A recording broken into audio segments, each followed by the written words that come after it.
Hello everyone! Welcome to my channel! Kung bago ka pa lang sa channel na to, please don't forget to subscribe and click the bell for notifications. If you feel uneasy to my voice, you can turn off the sound.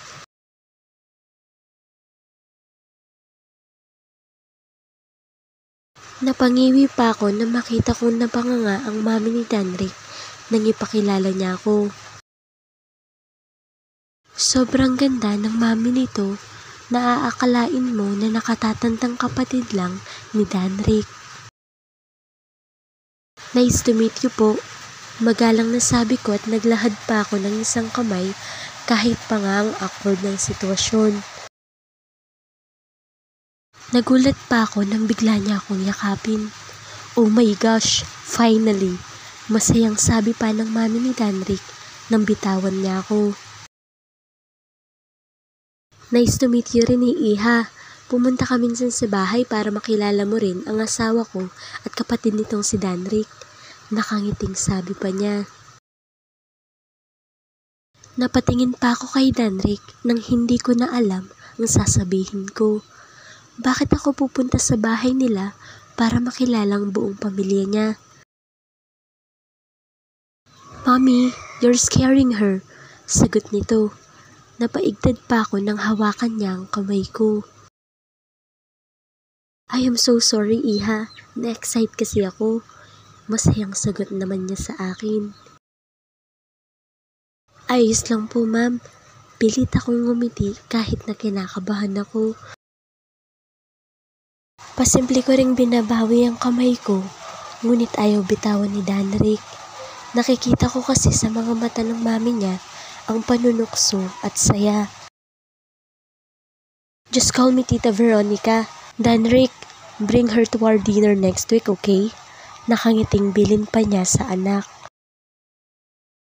Okay, we need to go. Dumaan lang po talaga kami para mag-hi. Yahatid ko pa po siya sa apartment niya. Sagot naman ni Danrick bago hinalikan sa pisngi ang mami niya. Automatic na ngumiti ulit ako nang mabaling sa akin ang tingin niya. Nice to meet you, Olivia. Good luck sa trabaho mo at magkita ulit tayo next time. Nakangiting sabi pa niya bago ko nilapitan at bineso-beso. Sige po tita, sagot ko na lang kahit pa nga wala na sa plano kong makipagkita pa sa kanya. Hindi naman kasama sa trabaho ko ang makipagkita pa sa pamilya ng boss ko para lang makilala ang isa't isa. Nagpaalam pa kami ng isang beses bago ako hinila ni Danrick paalis sa lugar na yun. Ang ganda naman ng mami mo. Is she a model before? Hindi ko napigil ang tanong sa kanya nang sakay na ulit kami ng elevator. No, pero marami raw siyang naging offer dati, kaya lang hindi pumayag si Dad. Ayaw din naman ni Mom dahil private person siya. Paliwanag naman ni Danrick. Napatango-tango na lang ako at hindi na nagsalita. Bakit ba ako maaktong tila close kami ng isang ito? Napaatras pa ako nang biglang bumukas ang elevator sa 6th floor at may sumakay doon. Binati pa nila si Danrick at tinignan pa ako at ang mga kamay namin na magkahawak pa rin pala hanggang ngayon. Pasimple ko pang binawi iyon. Kaya pala malisyoso ang mga tingin nila sa akin kanina.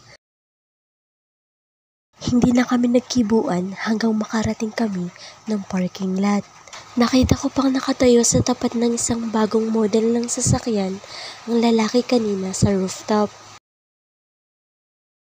Ako nang bahala rito, Eric. Just wait for my mom. Wala siyang sundo ngayon kaya siya na lang muna ang pag-drive mo.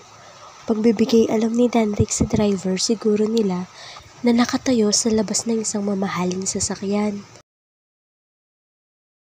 Tila nagulat pa ang sinabihan, ngunit mabilis din itong nakabawi at nagpaalam. Pinagbuksan pa ako ni Danrick ng pinto ng sasakyan nito na makaalis si Eric. Let's go. Or gusto mo munang kumain bago ka umuwi? Nakangiting tanong pa niya. Umiling naman ako bago sumakay sa sasakyan. Gusto ko nalang humiga at matulog. Para ngayon ko naramdaman ng pagod.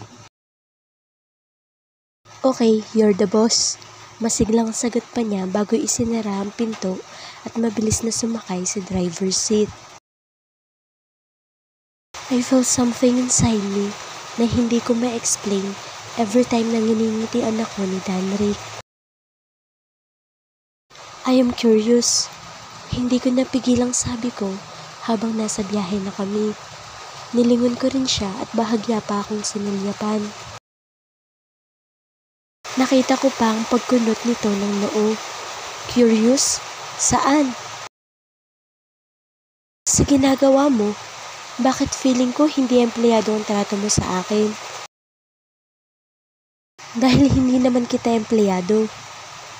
Ha?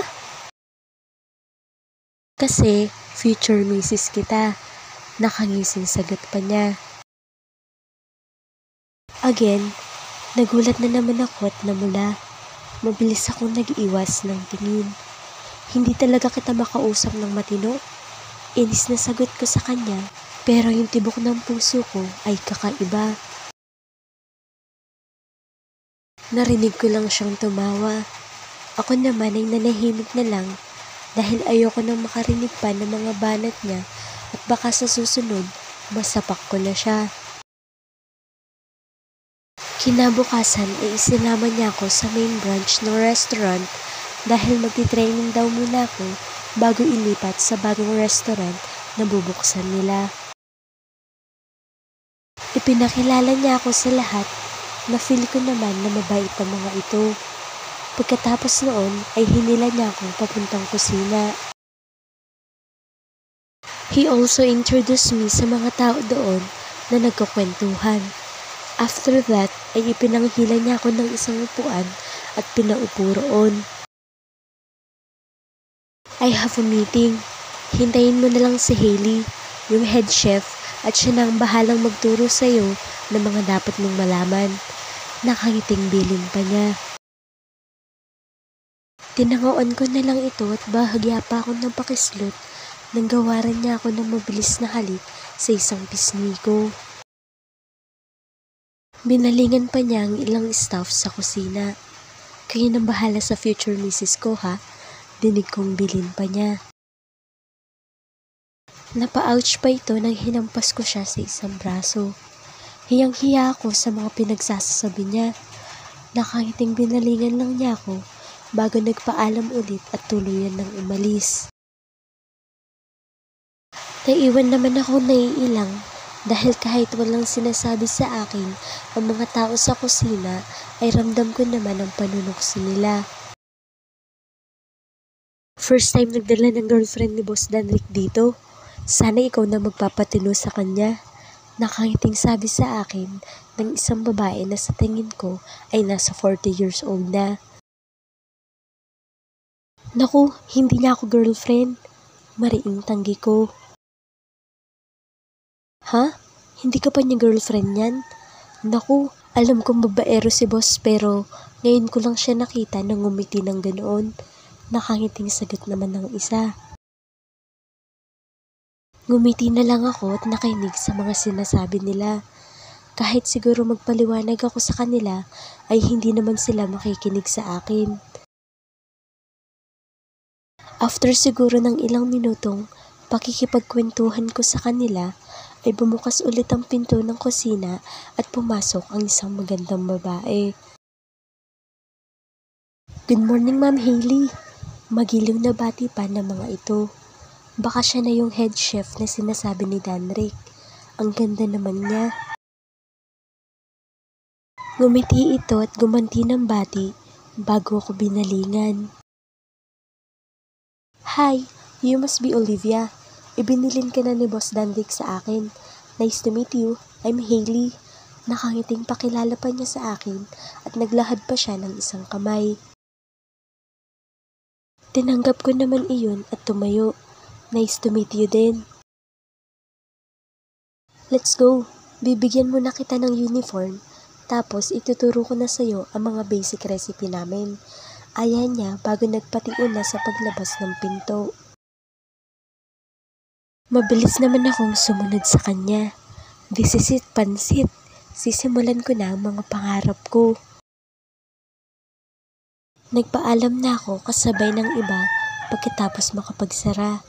Ang ilan ay may iiwan pa para mag-double check ng kita ngayong araw.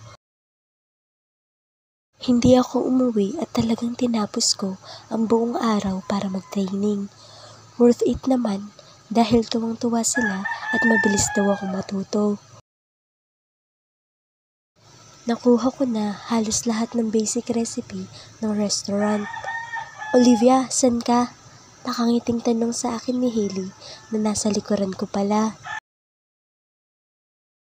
Sasagot na sana ako nang biglang sumulpot si Danrick. Let's go, Olivia, nakangiting sabi niya.